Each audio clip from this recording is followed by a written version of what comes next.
유튜브를 잘하려면 썸네일을 자극적으로 뽑아라? 책 제목도 마찬가지인 것 같아요. 제목을 자극적으로 뽑게 되면 왠지 모르게 손이 가는 것 같아요. 이 책 보세요. 성서의 형성. 성서는 어떻게 형성되었는가? 답답하잖아요. 그러다 이거 보세요. 성서가 왜 교회에서 침묵을 지키는가? 뭔가 자극적이지 않나요? 나만 그런가? 안녕하세요. 집에 있으면 전혀 보지 않을 것 같아 리뷰를 해서 책을 보려고 하는 미망이 서재 미망이입니다. 오늘 미망이 서재에서 리뷰할 책은 예스러워 보이지만 제목만큼은 자극적인 책. 왜 성서가 교회 안에서 침묵을 지키는가? 입니다. 성서가 교회 안에서 침묵을 지킨다? 이게 무슨 소리죠? 언뜻 보면 굉장히 신성모독 같고 교회를 공격하는 이야기 같아요. 성서가 교회에서 침묵을 지킨다는 이야기는요. 그런데 이게 완전히 근거 없거나 틀린 이야기는 아니에요. 이 책은 미국 유니온 신학교의 교수님이 1970년에 쓰신 책인데요. 책 내용은 제목처럼 성서가 교회에서 침묵을 지킨다는 내용이 주를 이루고 있어요. 우리는 매주 성경을 읽고 또 그에 대한 설교를 듣는데 저자는 도대체 왜? 어느 부분에서 성서가 침묵을 지킨다고 하는 것일까요? 이 책은 성서가 교회에서 침묵을 지키는 원인에 대해 3가지 정도를 이야기해요. 신학교, 설교자, 그리고 교회를 다니는 분들에 의해서 성서가 침묵을 지킨다는 거예요. 즉 성서를 전달하는 주체, 성서를 전달하는 전달자, 성서를 받아들이는 객체 모두가 문제라는 모두까기를 시전하고 있는 거죠. 자, 그럼 저와 같이 이 책의 모두까기 한번 들어가 보시죠. 모두까기 1번 성도들. 자, 저자가 덜 까는 순서대로 책 내용을 살펴보죠. 우선 성서가 교회에서 침묵을 지키는 것에 있어선 교인들의 책임이 있다고 해요.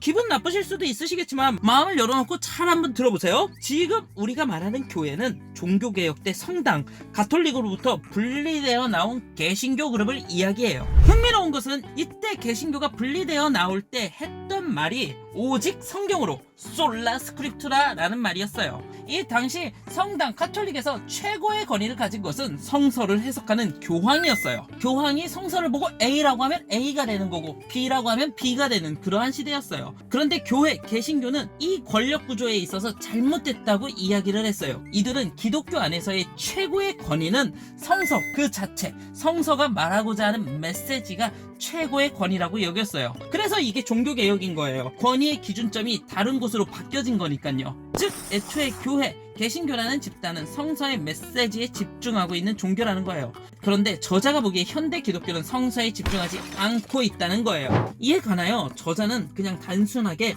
성서를 진지하게 탐구하는 저녁 예배 주중 말씀이 줄어들고 있다 라고 말하지만 이것은 워낙 옛날 예시라 제가 다르게 한번 설명을 해볼게요. 교회를 다니시는 여러분은 찬양 예배 2시간 3시간 드리는 게 좋으세요? 아니면 진지하게 말씀 공부 20분 30분 하는 게 좋으세요? 제 경험상 한국교회 대다수는 전자를 택할 것 같아요. 그런데 저자의 입장에선 이러한 현상이 부적절하다는 거예요. 왜냐하면 교회는 성서를 중심으로 성서의 말씀을 탐구하기 위해서 나온 종교인데 정작 오늘날 교회는 말씀에 대한 탐구나 말씀에 대한 진지한 고민을 하지 않고 있다는 거예요. 물론 일부 성도님들 중에서는 성서에 대해 관심을 가지는 분들도 계세요.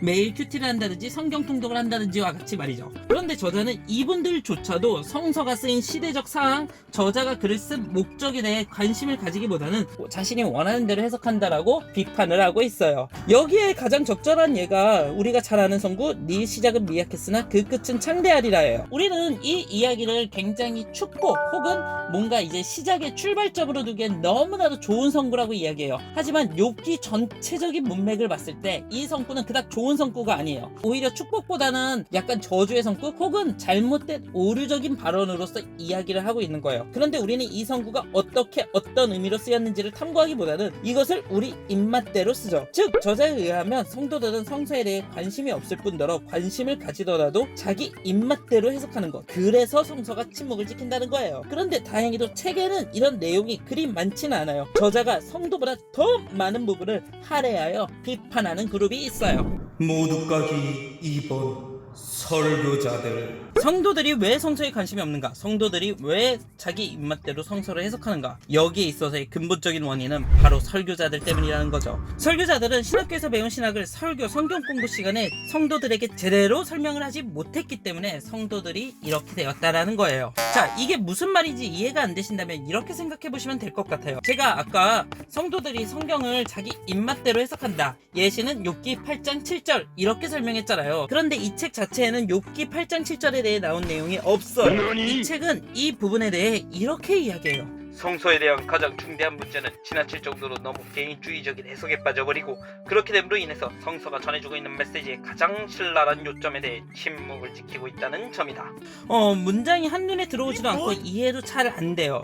또 제가 이 문장을 그래도 읊어주면 재미가 없잖아요. 여러분들도 노잼이라고 해서 금방 끄실 거고요. 그래서 저는 이 문장의 내용을 오늘 우리의 표현과 우리의 생각에 맞게 표현해서 설명해 드렸어요. 이게 바로 저자가 설교자에게 요구하는 작업이에요. 우리가 성서의 내용이 궁금해서 주석을 본다든지 혹은 성서에 관련된 논문을 보면 설명이 굉장히 복잡하고 난해해요. 그러면 설교자는 이 복잡하고 난해한 것을 성도들의 입맛, 성도들의 눈높이에 맞게 잘 전달해야 되는데 설교자들이 하는 일은 몰라 그냥 지지 포기 어차피 성도들 얘기해줘도 몰라 그리고 내가 이거 연구할 시간이 어딨어 교회 행사 준비해야지 라고 하며 포기한다는 거죠. 저자는 설교자의 이러한 모습이 성서의 침묵을 불러일으키는 두 번째 요인이라고 하고 있는 거예요.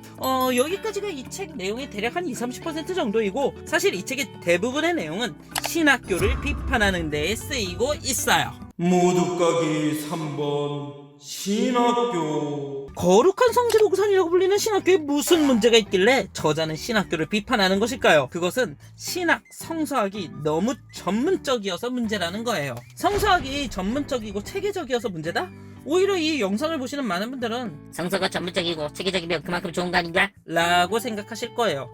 그런데 신학을 공부하고 전공한 제 입장에서는 이 저자의 이야기가 너무 공감이 돼요. 왜냐하면 신학교에서는 저자의 지적처럼 성서를 너무 전문적이고 체계적으로 가르치기 때문이에요. 이 개념을 아시기 위해서는 이번에는 이 논문을 한번 가져와 볼게요. 이 논문이 신학교와 교회의 온도 차이를 가장 극명히 알려주는 논문이거든요. 이 논문에는 창세기에서 야곱이 이삭을 속이고 에서의 장자권을 뺏는 이야기가 실려져 있어요. 그리고 이 이야기는 교회 강단에서 주로 이렇게 펼쳐져요. 첫째, 그것은 무엇이었습니까? 바로 에서는 세속적인 인물이었던 것입니다. 둘째, 야곱은 장자권이 주는 축복이 무엇인 줄 알았습니다. 그렇게 그는 부도덕을 저질러더라도 축복을 받고자 한 겁니다. 영적인 축복이 무엇인지 알았던 것입니다. 아멘! 교회를 다니는 일반인들에겐 이것이 성서를 해석하고 설명하는 것이에요. 그런데 구약 시간, 성서학 시간에는 이렇게 안 배워요. 구약 시간, 성서학 시간에 이 본문을 배울 때 주로 배우는 것은 아래의 내용을 배워요. 첫째, 창세기가 쓰인 시대. 둘째, 창세기가 쓰인 시대에 야곱의 후예인 이스라엘과 에서의 후예인 에돔, 이 두 나라는 어떤 정치적 역학관계를 가지고 있었는가? 왜 당시 형의 국가였던 에돔이 동생 국가인 이스라엘을 섬기게 되었는가? 와 같은 내용들을 주로 배우죠. 여러분들은 이 내용을 듣고 어떤 생각이 드시나요? 지금의 야곱과 에서의 이야기가 아니라 고대 이스라엘과 에돔의 이야기, 하나님의 말씀인 성경이 아니라 역사학, 고고학 수업을 듣는 것 같지 않으세요? 저자가 신학에 대해 비난하는 부분이 바로 이 부분이에요. 신학자들이 성서를 탐구할 때 또 성서를 가르칠 때 하나님의 계시를 찾지 않고 역사를 탐구하는 방법으로만 성서를 가르친다는 거예요. 그리고 저자는 이런 현상이 선을 넘었다고 표현하는 거예요. 역사, 고고학, 문서를 비교하는 사문학 등이 필요 없는 게 아니라 신학자들이 너무 거기에만 몰두하고 있다는 것을 비난하고 있죠. 이게 이 책의 주된 내용이에요. 미망님은 이 지적에 대해서 어떻게 생각하시나요? 기독교가 성서를 중심으로 하는 종교인데 정작 사람들은 성서에 대해 관심이 없다. 설교자들은 성서와 너무 상관없는 이야기를 한다. 신학교는 그냥 총체적인 난국이다. 저는 다 공감돼요. 저자의 말에는 틀린 게 하나도 없는 것 같아요. 이 책은 앞서 언급한 것처럼 1970년에 미국에서 나온 책인데요. 2020년에 봐도 저자가 지적하는 모든 내용은 다 유효하다는 게 제 결론이에요. 그런데 100% 아니 1000% 만프로 이 책 내용에 공감은 가지만 아쉽게도 이 책은 좋은 책이 아닙니다. 왜요? 책에 문제가 있나요? 이 책이 좋은 책이 아닌 가장 큰 이유는 자신이 주장하는 내용이 있어 단 하나도 증명하지 못하고 있기 때문이에요. 제가 아까 지적한 신학교의 문제를 다시 한번 살펴보죠. 이 책은 신학교의 성서학 시간이 역사학적으로 간다는 것에 있어서 아래와 같이 비판해요. 급격히 확대되어가는 여러 대학의 종교학과들 안에 들어앉아 신학자로 일하는 것보다는 오히려 역사학자와 문헌학자로 일하는 것이 좀 더 편안하고 안전하다고 생각하는 성서학자들의 숫자가 늘어나고 있다. 문장이 참 안 좋죠? 이 문장의 내용은 대략 이런 내용이에요. 성서학자들 중에는 신학자보다는 역사학자나 문헌학자가 낫지 라고 생각하는 사람의 숫자가 늘어나고 있다는 거예요. 그럼 이게 다음 내용으로 나와야 할 게 무엇인가요? 늘어난 숫자에 대해서 증명을 해줘야겠죠. 그런데 이 책은 늘어난 숫자에 대해서 증명을 해주질 않아요. 그렇기에 이 저자의 주장에 공감은 되지만 이 주장이 맞다라고 할 수 있는 근거가 하나도 없는 거예요. 그리고 이 책 안에는 이런 문제들이 너무 많이 보이고 있어요. 이것이 이 책의 첫 번째 단점이에요. 이 책의 두 번째 단점은 대안이 없다는 거예요. 성도, 설교자, 신학교 다 문제다? 오케이. 그럼 독자는 여기에 있어서 한 가지 질문을 더 하겠죠. 그럼 어떻게 할 건데? 라는 거죠. 그런데 이 책에는 그 답이 명확하지 않아요. 12장에 성서를 동시대적으로 만드는 방법에서 이 문제들에 대한 대안을 이야기하지만 설명이 너무 부족해요. 그냥 알아서 잘 딱 깔끔하고 센스 있게 알잘딱깔센이라는 느낌으로밖에 이야기하지 않아요. 이전에 제가 리뷰했던 토론과 경청의 성경 공부, 슈탈트처럼 방법론이나 예시를 전혀 제시하지 않고 있다는 거죠. 그래서 저는 이 책이 무책임한 책 같아요. 비판을 하되 비판에 대한 근거는 약하고 설령 그 비판이 맞다고 치더라도 대안을 제대로 제시하지 않고 한마디로 공감은 가지만 여러모로 아쉬운 책이에요. 책에 대한 총평을 해주세요.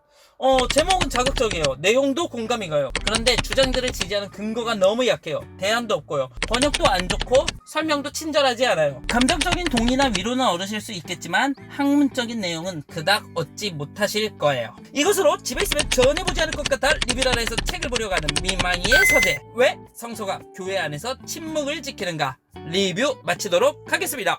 감사합니다.